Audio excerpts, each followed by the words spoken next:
Nimeongelea umuhimu wa sera ya ulinzi wa watetezi wa haki za binadamu, na mmesema vizuri kwamba sehemu nyingine duniani zina utaratibu wa kutambua, iko mikataba ya kimataifa ina utaratibu wa kuwatambua watetezi wa haki za binadamu. Mmeeleza ambavyo watetezi wa haki za binadamu wanaishi kwa hofu katika kutekeleza majukumu yao. Nataka nitumie nafasi hii kuhakikishieni kwa mara kwanza,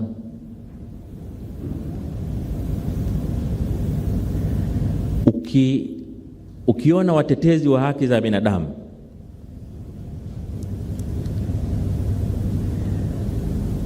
wanajenga hoja ya usalama wao kwanza na kueleza hofu kabla wajaenda kwa wale wanaowatetea, unajua hapa kuna shughuli ya kufanya. Hapa kuna shughuli ya kufanya. Nataka niwahakikishieni kwamba ni jukumu la serikali kusimamia usalama wa maisha ya raia. Huu ni wajibu wa kisheria na kikatiba. Katiba yetu, jukumu la kwanza la msingi la serikali ni usalama wa maisha ya watu na mali zao. Kwa hiyo tutakuwa serikali ya ajabu sana ambayo inashindwa kuridhia mkataba unaowalinda raia zake. Kwa hiyo nitumie nafasi hii kuhakikishieni kwamba hili tunalichukua kwa uzito unaostahili. Na kwa kweli wakati tukiongelea utaratibu huu kuweka kwenye katiba, kwenye sheria, kwenye nini, lakini wakati tukiendelea kwa sheria tulizo nazo, na vitaka vyombo vyetu vya ulinzi na usalama sio tu kusimamia usalama wa watetezi wa haki za binadamu, lakini kuendelea kusimamia usalama wa Watanzania.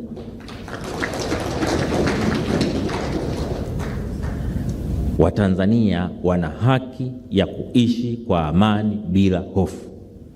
Ni haki yao ya kikatiba. Kwa katiba hii tulionayo, Watanzania wana haki ya kuishi kwa amani. Na nimeona hata katika mambo mlioyaeleza kwa kirefu pale ni pamoja na maridhiano pamoja na katiba mpya. Lakini mbona niliambiwa katiba mpya nyinyi hamtaki? Hebu wasiotaka katiba mpya wainue mikono. Kumbe mnataka wote.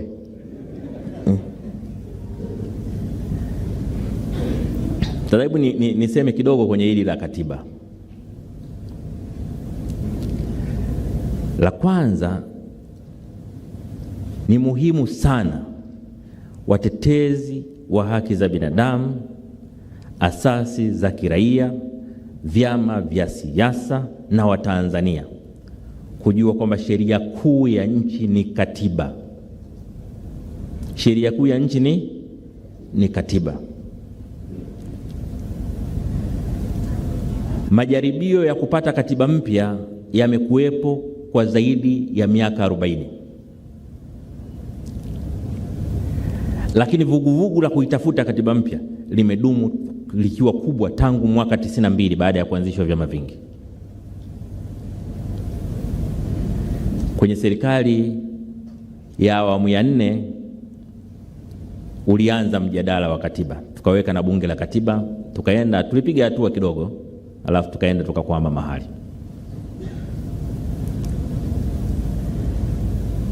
Tunaweza tukawa na mambo 40 ya kupigania, lakini katika mkakati wowote lazima uchague jambo kubwa ni lipi.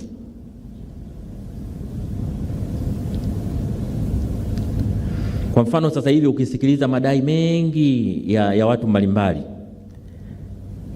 unakuta wamepanga mambo 10 kwa pamoja. Ushindi vita ya mambo 10.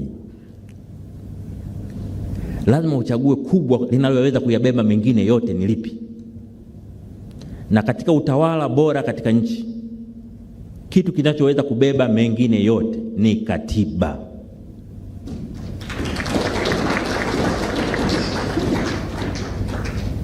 Maana hakuna sheria inayotengua katiba. Hakuna sheria inaweza kutungwa ikikinzana na katiba.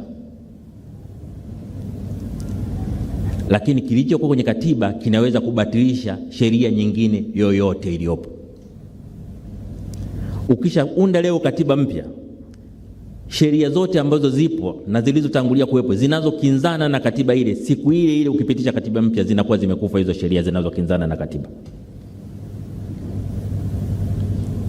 Ndio maana kama nina kitu cha kuwaambia Watanzania, ningeambiwa hebu makamu wa rais waambie Watanzania jambo moja tu. Wakisema una jambo la kuwaambia Watanzania moja tu, unapewa nafasi ya mwisho, sema moja, nitasema pambaneni mpate katiba mpya.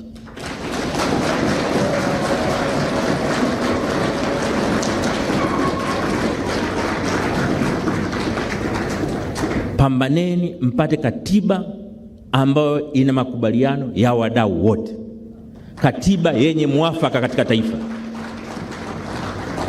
katiba itakayotupeleka mbele miaka 50 inayokuja.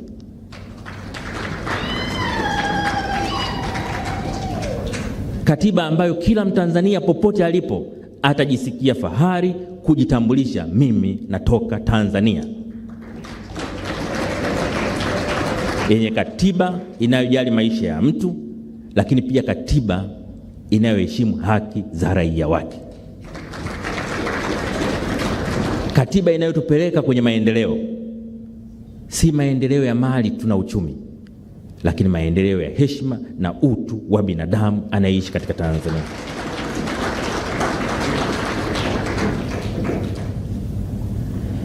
Ili uwe na hakika ya kupata katiba mpya, moja ya mambo ambayo ni muhimu sana,